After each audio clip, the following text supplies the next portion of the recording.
सुश्रुत चिकित्सा में हमारा 5 नंबर चैप्टर है महावात व्याधि। महावात व्याधि में 3 नंबर श्लोक है जो हिंदी में देखिए उसकी।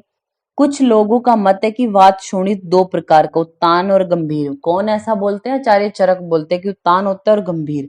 यह कथन ठीक नहीं है, क्योंकि वात शोणित प्रारंभ में कुष्ठ की भांति उत्तान होकर कालांतर में गंभीर हो जाता है, इसलिए ये 2 भेद नहीं है। आचार्य जो सुश्रुत है वो नहीं मानते ये 2 भेद, चरक ने बोले हैं ये। आप देखिए 4 नंबर श्लोक है जो उसकी हिंदी में, 4 नंबर श्लोक की हिंदी में, गुरु उष्ण भोजक के सेवन अध्ययन करने वाले व्यक्ति की दूषित हुआ रक्त बलवान के साथ युद्ध करने से कुपित हुई वायु, यानी वात और रक्त दोनों ही कुपित हो गए, तो वायु के साथ एक होकर एक ही समय में वात रक्त जन्य वेदनाओं को उत्पन्न करता है, इसलिए वात रक्त बोलते हैं। और हिंदी में आप ध्यान से देखना, प्रारंभ में हाथ और पैरों में स्थित होकर फिर पूरी बॉडी में ये फैलता है। और इसमें पूर्व रूप यहाँ पे बताए गए क्या क्या होते हैं। नेक्स्ट पेज पे आप आइए, 38 नंबर श्लोक में 38 नंबर पेज पे जो फर्स्ट लाइन है उसमें लास्ट की तरफ, हाथ पैरों के तल प्रदेश, अंगुली, गुल्फ, मणिबंध आदि में काले लाल मंडल का अकस्मात उत्पन्न होना, तो ये क्या पूर्व रूप बोले हैं उन्होंने। 5 नंबर श्लोक में देखिए क्या बोला, प्राय सुकुमाराणाम मिथ्या आहार विहारिणाम स्थूलानाम सुखीनाम च अपि वात रक्तम प्रकुप्यति। किसमें वात और रक्त का प्रकोप होता है? जो मिथ्या आहार विहार करते हैं, सुकुमार प्रकृति के हैं, स्थूल हैं, सुखी व्यक्ति जो है मीन सेडेंटरी लाइफस्टाइल है जिनका, उनमें वात रक्त प्रकुपित होता है, ऐसा बोला गया। फिर देखिए आप 7 नंबर श्लोक, 7 नंबर श्लोक, ये इतना बड़ा श्लोक लिखा हुआ है, इसकी सेकंड लाइन में बिल्कुल मिड में देखिएगा, वात प्रबले प्राण घृतम पाइये, तो वर्ड करके अंडरलाइन कर लीजिए, यानी अगर वात प्रधान वात रक्त है तो क्या पुराण घृत का सेवन कराने को बोला। फिर नेक्स्ट है हमारा, अगर पित्त प्रबल है, 8 नंबर श्लोक में बोला पित्त प्रबल है, पित्त प्रधान वात रक्त है, तो क्या आप हिंदी में देखिए, हिंदी की 6th लाइन में, हिंदी की 6th लाइन लास्ट की तरफ, जीवनीय गण मतलब जीवनीय गण से सिद्ध किया हुआ जो घृत है, काकोल्य आदि के कल्क और क्वाथ से सिद्ध घृत से अभ्यंग करने को बोला, और सेकंड लास्ट लाइन में घृत मिलाकर लेप लगाने को बोला, तो ये पित्त प्रधान वात रक्त की बात की गई है। नेक्स्ट है हमारा, देखिए आप आइए श्लोक नंबर 12 में, श्लोक नंबर 12, यहाँ पे क्या बोला, सर्वेशु च गुड़ हरित की, वर्ड को हाईलाइट कर लीजिए आप, गुड़ हरित की, गुड़ हरित की आसेवेत, गुड़ हरित का सेवन करने को बोला सभी प्रकार के वात रक्त में। पिपलीर वा क्षीर पिष्टा वारी पिष्टा वा पंचभी वृद्ध्या दशाभी वृद्ध्या वा पिबेत, क्षीर ओदन हरो 10 रात्रम भूयश्च अपकर्षति, एवं यावत 5-10 वेति तदेव पिपली वर्धमानम को आपने हाईलाइट किया। पहले इन्होंने क्या बोला कि गुड़ हरितकी का प्रयोग करना चाहिए। अभी जैसे हमने शुरू में पढ़ा, वात प्रबल अगर है तो आप क्या कराते हो, पुराण घृत देते हो। पित्त प्रबल है तो उसमें जीवनीय गण से सिद्ध करके, काकोल्य आदि गण से सिद्ध करके घृत का लेप आदि कराना है, वो तो है एक अलग। सभी प्रकार के वात रक्त में क्या, गुड़ हरित की पहले आपने हाईलाइट किया। सेकंड योग इन्होंने बताया पिपली वर्धमान, ये बोलते हैं कि जल या दूध में पिपली को पीसकर 5 हो या 10 हो, फिर उनको धीरे धीरे 10 दिन तक बढ़ाते जाओ, और फिर ये 15 पिपली का क्रम पुनः घटाते जाना है आपने, तो इसको पिपली वर्धमान जो वो बताया इन्होंने, तो पिपली वर्धमान का प्रयोग इन्होंने वात रक्त में किया।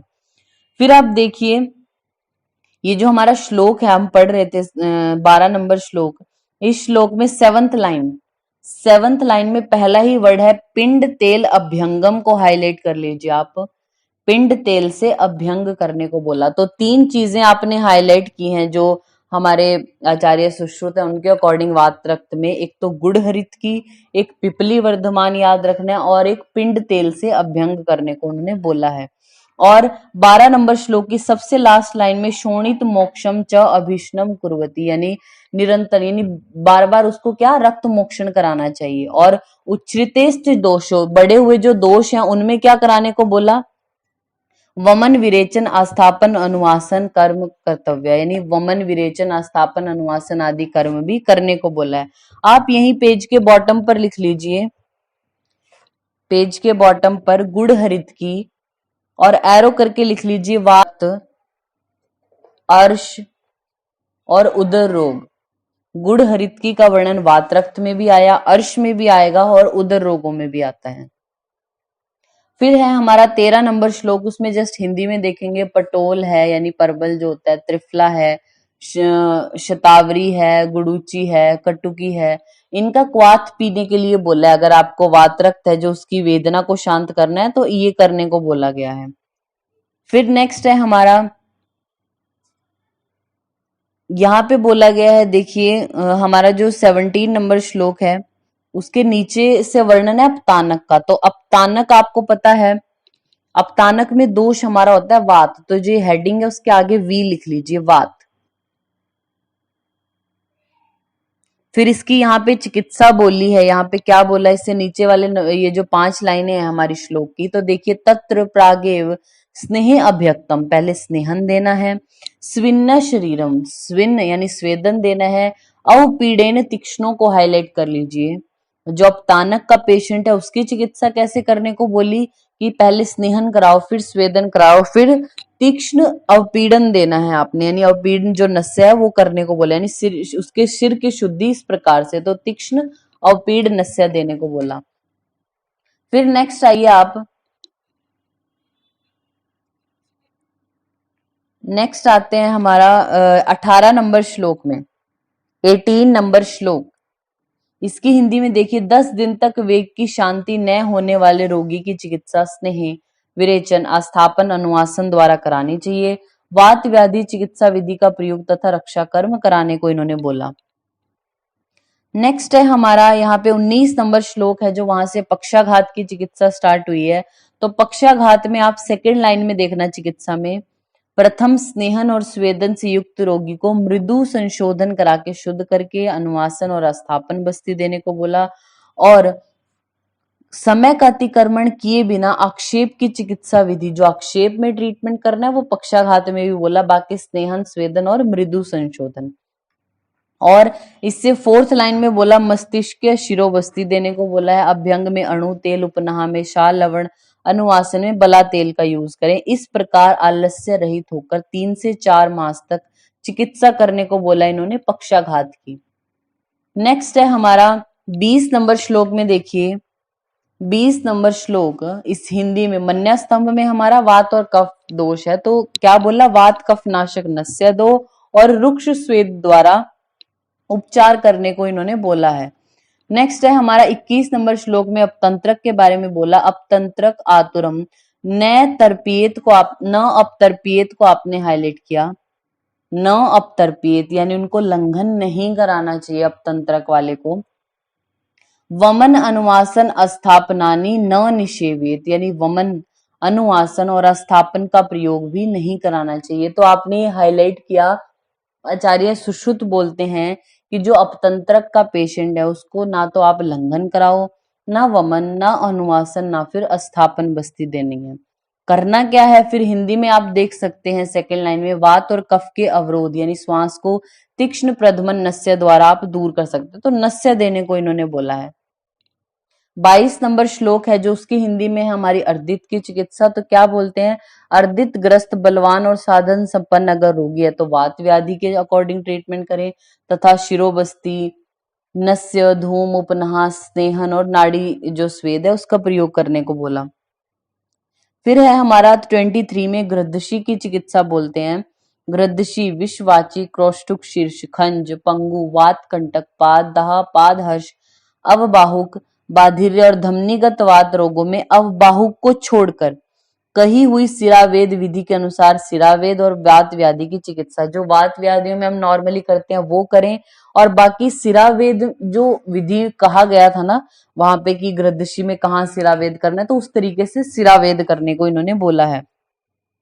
नेक्स्ट है 24 नंबर श्लोक में 24, यहाँ पे क्या बोलते हैं, कर्ण शूले तु श्रृंग वेर रसः तेल मधु संसृष्टम सैंधवोभितम सुखोष्ण करणे दद्याद। वैसे तो कर्णशूल की चिकित्सा आचार्य जो सुश्रुत है उन्होंने उत्तर तंत्र में भी वर्णन किया ना, तो यहाँ पे क्या बोलते हैं कि जो कर्णशूल है उसमें तेल, मधु, सैंधव, लवण इनसे युक्त होके सुखोष्ण आर्द्रक जो स्वरस है वो कान में डालने को बोला। नेक्स्ट है हमारा 25 नंबर श्लोक। 25 नंबर श्लोक में तूनी और प्रतितूनी में हिंदी में ही देख लेना, स्नेहन, लवण और पिपल्य आदि चूर्ण उष्ण जल पिलाने को बोला। हींग या यव क्षार है जो उसकी पर्याप्त मात्रा में घृत मिलाकर और बस्तियों के द्वारा चिकित्सा करें। नेक्स्ट है हमारा 27 में आप हाईलाइट कीजिएगा, अष्ठीला प्रत्यष्ठीलियो गुल्म अभ्यांतर विद्रदिवत हाईलाइट किया आपने। अष्ठीला और प्रत्यष्ठीला जो है व्याधियां हैं उनमें गुल्म और अभ्यांतर विद्रदी के समान ट्रीटमेंट करना चाहिए, ये आपने हाईलाइट किया। नेक्स्ट है हमारा हिंगवादी चूर्ण करके लिखा हुआ है 28 में, हिंगवादी चूर्ण या फिर वटी करके। तो उसमें देखिए आप 28 नंबर श्लोक की हिंदी में 3rd लाइन में, बिजोरा नींबू के रस को अनेक भावनाएं देनी है, एक एक कर्ष प्रमाण की वटी बनाएं, प्रातःकाल एक वटी वात विकारों से पीड़ित है जो उसको सेवन करने को बोला, हिंगवादी वटी। ठीक है। नेक्स्ट है हमारा 31 में, आप देखिए 31 नंबर श्लोक में, कफ मेद आवृतो वायु, कफ और मेद से आवृत हुई वायु, एरो करके यहीं लिख लीजिए, सुश्रुत ने उरु स्तंभ कहा। आपको ये लाइन लिख के देंगे, कफ मेदो आवृत वायु, और सुश्रुत ने इसको उरु स्तंभ बताया। उरु स्तंभ का वर्णन जो आचार्य सुश्रुत है उन्होंने अलग चैप्टर में नहीं किया। जब चरक हैं, जब वो चिकित्सा स्थान में वर्णन करते तो उन्होंने अलग चिकित्सा ऐसे बोली, उरु स्तंभ के अलग चैप्टर बताया, लेकिन इन्होंने उरु स्तंभ को अलग ना बता के क्या बोला, कफ मेद आवृत वायु ऐसे करके। और देखिए 32 नंबर श्लोक में लास्ट लाइन में, तम उरुस्तंभम इति आहु आढ़्यवातम अथापरे, यानी अभी तो हमने तो इसको उरुस्तंभ बोला लेकिन कुछ लोग इसी को आढ़्यवात भी बोलते हैं। फिर नेक्स्ट है हमारा, देखिए यहाँ पे क्या बोला गया, 39 नंबर श्लोक है जो उसको हिंदी में देखिए आप। 39 हिंदी में क्या बोला, उरुस्तंभ, इस व्याधि में स्नेह रहित, हाईलाइट कर लेना, स्नेह रहित षड्धर्ण चूर्ण का पान रोगी को कराना चाहिए। उरुस्तंभ में एक्चुअली क्या है, जब चरक संहिता में उरुस्तंभ का वर्णन आया तो क्या बोला था कि मतलब बहुत सारी व्याधियां पड़ ली थी जिनमें वमन, विरेचन, इन सब का यूज हो ही रहा था कुछ ना कुछ। तो जो अग्निवेश है वो अपने जो गुरु हैं उनसे पूछते हैं कि क्या कोई ऐसी व्याधि भी है जिसमें आप पंचकर्म करा नहीं सकते, वैसे तो हर किसी में आप वमन, विरेचन, स्नेहन, स्वेदन आदि सब कुछ करा ही रहे हो, तो क्या कोई ऐसी व्याधि है। तो उन्होंने बोला था हाँ है, वो व्याधि है उरुस्तंभ, जिसमें आप स्नेहन या फिर पंचकर्म नहीं कराते। तो क्या है, इससे आपको याद रखना है, उरुस्तंभ में स्नेह रहित और षड्धर्ण चूर्ण है जो उसका प्रयोग कराने को इन्होंने बोला है। नेक्स्ट है हमारा, देखिए 40 नंबर श्लोक में यहाँ पे गुगलू का वर्णन किया गया है, सुगंधी, सलघु, सूक्ष्म, तीक्ष्ण, उष्ण, कटुको रस है, कटु, पाक, सरु, हृदय गुगलू को हाईलाइट कर लीजिए, गुगलू को हृदय बोला, हृदय के लिए अच्छा है। और 41 नंबर श्लोक में देखिए, नवो बृहणो वृश्य हाईलाइट किया आपने, जो नया गुगलू है, अभी नया ही है, बना ही है, तो वो क्या करने वाला होता है, बृहण करने वाला, और वृश्य होता है। पुराणस्तु अपकर्षणम को आपने हाईलाइट किया, जो पुराण गुगलू होता है वो अपकर्षण कराने वाला होता है, वो शरीर को कम करेगा, कृश बनाएगा, लेकिन नए वाला आपका बृहण करता है। ठीक है। फिर 45 में देखिए, 45 नंबर श्लोक की सेकंड लाइन, कोष्ठ संधि अस्थिगम वायु वृक्षम इंद्रम अश्नि यथा, गुगलू के लिए लाइन बोली गई है कि जो हमारा गुगलू है वो क्या करता है, कोष्ठ संधि अस्थिगत वायु का नाश 1 मास में उसी प्रकार करता है जिस प्रकार बिजली वृक्ष का नाश कर देती है। तो गुगलू के लिए लाइन बोली, आप ये हाईलाइट किया आपने लाइन। ठीक है, ये लाइन आपने हाईलाइट की। और हृदय होता है गुगलू, नवो बृहणो वृश्य, और पुराणस्तु अपकर्षणम आपने हाईलाइट किया। तो ये जो हमारा चैप्टर है 5th नंबर, इसमें से आपने एक हाईलाइटेड पॉइंट बता देते हैं इसका। तो जो हमारा वात रक्त है उसकी चिकित्सा में आपने क्या इंपॉर्टेंटली याद रखना है, गुड़हरित की पिपली वर्धमान और पिंड तेल का से अभ्यंग करना। फिर हमारा अपतानक में तीक्ष्ण अवपीड नस्य देने का विधान बताया गया है। अब तंत्रक में बोला कि अपतर्पण भी नहीं करना, वमन भी नहीं, अनुवासन भी नहीं और स्थापन भी नहीं। ठीक है। नेक्स्ट जो अष्ठीला और प्रत्यष्ठीला, उसमें गुल्म और अभ्यांतर विद्युदी के समान ट्रीटमेंट करें। कफ मेदो आवृत वायु उरुस्तंभ का वर्णन किया। उरुस्तंभ में स्नेह रहित षडधर्ण चूर्ण आपने लेना है। हृदय है गुगलु और नवो बृहणो, वृष्य और पुराणस्तु अपकर्षणम, और कोष्ठ संधि अस्थिगम वायु वृक्षम इंद्रम अश्नीय था। इस तरीके से आपको याद रखना है ये।